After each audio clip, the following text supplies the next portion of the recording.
Hi guys, for today's video, usapang asinso muna tayo guys. Guys, maniwala kayo sa hindi, mga tao guys, pag umasinso yan, halos 90% guys, magbabago talaga yan. Maniwala kayo sa hindi.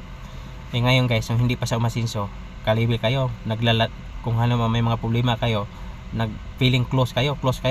Kung lumipas ang panahon na nakakaangat na siya sa'yo dahil may mga anak ng mga pulis, seaman, mga estudisidra, abogado, basta maganda ng mga trabaho, nakakaangat na sa'yo.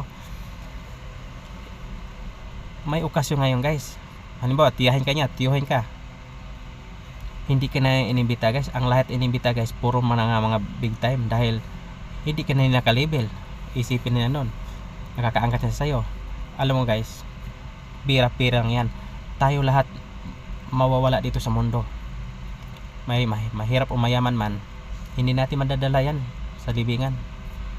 Kaya dapat mag-iwan tayo magandang alaala sa ating mga kamag-anak, mga kakilala, para hindi tayo makalimutan. Yun lang guys.